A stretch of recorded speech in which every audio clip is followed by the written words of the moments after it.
Hello friends, welcome to my channel just simple blog. তো বন্ধুরা, আজকে ব্লগটা শুরু করছি বাজার দিয়ে। তো আজকে বাজারে গিয়েছিলাম। বাজারে গিয়ে একটু খাসির মাংস কেনার ইচ্ছা হলো এবং খাওয়ারও ইচ্ছা হলো। তো সেই মতন খাসির মাংস কিনে নিলাম 1 কেজি। মাংসের দোকান থেকে খাসির মাংসের ফেভারিট পিসগুলো নিয়ে আসা হয়েছে। তো দেখুন, এই হচ্ছে ক্যাডবেরি, যাকে বলা হয় মেটে। আর তার সঙ্গে আছে এই যে চর্বি, যাকে বলা হয় কিন্তু এখন পনির। দেখতেই পাচ্ছেন কত সুন্দর চর্বি। এবং তার সঙ্গে আছে লেগ পিস, নাল্লি নাল্লি এবং তার সঙ্গে কিন্তু নারকেল পিসও আছে। এই হচ্ছে নারকেল পিস, একদম সুন্দর হালকা চর্বি আছে এবং তার সাথে মাংস আছে। এই হচ্ছে ভাইরাল নারকেল পিস। মাংসটা খুব সুন্দর হয়েছে। তো আজকে ভালোভাবে রান্না করে তোমাদের রেসিপিটি আমি শেয়ার করতে চলেছি। তো ভিডিওটি প্রথম থেকে শেষ পর্যন্ত দেখো, তাহলে কিন্তু ভালো লাগবে। আজকে হবে গ্রাম বাংলার সিম্পল রান্না, সেটা হলো খাসির মাংসের পাতলা ঝোল। তার জন্য প্রথমে কুচিয়ে নিয়েছি পেঁয়াজ, তার সঙ্গে লাগবে কাঁচা লঙ্কা এবং বড় বড় সাইজের ধামসা সাইজের কিন্তু আলু লাগবে, এবং তার সঙ্গে লাগবে রসুন বাটা, এবং তার সঙ্গে লাগবে আদা এবং জিরে বাটা। তো এই সমস্ত উপকরণগুলো রেডি করে নিয়েছি। কড়াই বসিয়ে দিয়েছি গ্যাসের ওপরে। এবার দিয়ে দিতে হবে তেল।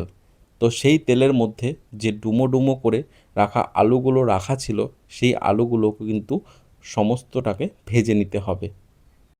আলুগুলোকে লাল লাল করে ভেজে নিতে হবে। আলু ভাজা কমপ্লিট। অন্য একটি পাত্রে প্রত্যেকটা আলুকে তুলে নিতে হবে এবং ওই একই কড়াইয়ের মধ্যে প্রথমে লঙ্কাগুলোকে এবং তার পরপরই কিন্তু পেঁয়াজগুলোকে, তার সঙ্গে দিতে হবে থেতো করে রাখা রসুনগুলো, এবং তার সাথে দিতে হবে আদা এবং জিরের পেস্ট। এরপরে দিতে হবে অল্প পরিমাণ লঙ্কা গুঁড়ো, পরিমাণ মতন হলুদ গুঁড়ো, পরিমাণ মতন লবণ, এবং স্বাদটাকে ব্যালেন্স করার জন্য অবশ্যই অল্প পরিমাণ চিনি। ভালো করে মশলাটিকে কষাতে হবে। মাংস রান্নার ক্ষেত্রে মশলা যত বেশি কষানো হবে, মাংসের টেস্ট কিন্তু তত বেশি হবে। মশলা কষানো অবস্থায় দিয়ে দিতে হবে বাজারে কিনতে পাওয়া যায় মিট মশলা। সেই মিট মশলা কিন্তু পরিমাণ মতন দিয়ে দিতে হবে, এবং তার পরপরই দিয়ে দিতে হবে ধুয়ে এবং বেছে রাখা খাসির মাংসগুলো। মাংসগুলো দেওয়ার সঙ্গে সঙ্গে ভেজে রাখা আলুগুলোও দিয়ে দিতে হবে।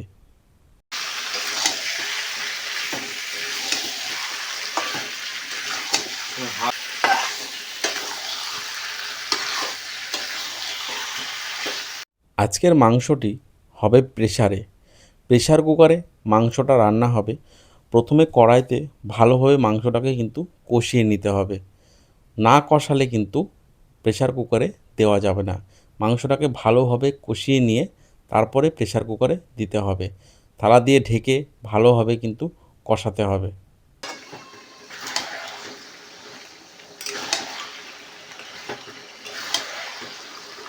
দেখুন, প্রথমেই বলি, মুরগির মাংস কষাতে হয়, খাসির মাংসও কষাতে হয়, কিন্তু মুরগির মাংস অল্প কষানোর পরে কিন্তু জল দিয়ে দেওয়া হয়।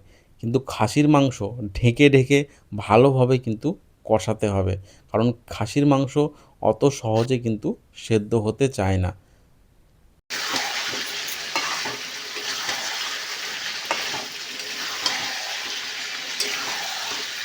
মাংস কষানো কমপ্লিট।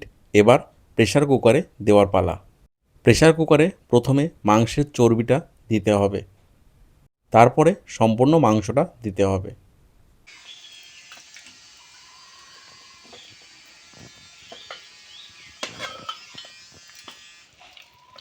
সমস্ত মাংস দেওয়া কমপ্লিট, এবং তার মধ্যে হালকা জল দিয়ে প্রেসার কুকারের ঢাকনাটা ঢেকে দিয়ে গ্যাসের উপর আবার বসিয়ে দিতে হবে। প্রেসার কুকারে সিটি দেওয়া কমপ্লিট। দেখা যাক মাংসটা কেমন হয়েছে। তো এখনও পর্যন্ত কিন্তু মাংস ফুটছে, মাংসের ঝোল। তো এবার আবারও কড়াইতে সেই মাংসটা ঢেলে দিতে হবে, দেখতেই পাচ্ছেন যে মাংসটা কতটা সুন্দর কালার হয়েছে এবং আলুগুলো দেখেই বোঝা যাচ্ছে যে গলে গেছে আলুগুলো।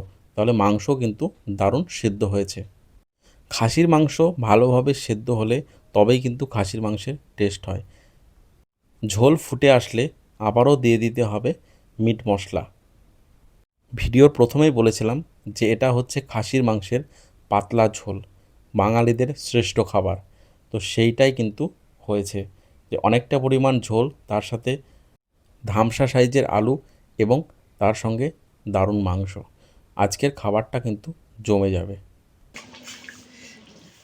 তো মাংস দেখে আর থাকতে পারলাম না, নিয়ে নিচ্ছি ভাত এবং তার সাথে লাল লাল ঝাল ঝাল খাসির মাংস।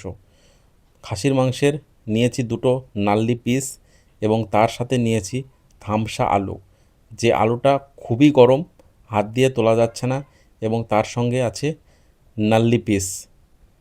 ভিডিওটি ভালো লেগে থাকলে অবশ্যই চ্যানেলটিকে সাবস্ক্রাইব করে পাশে থাকবেন।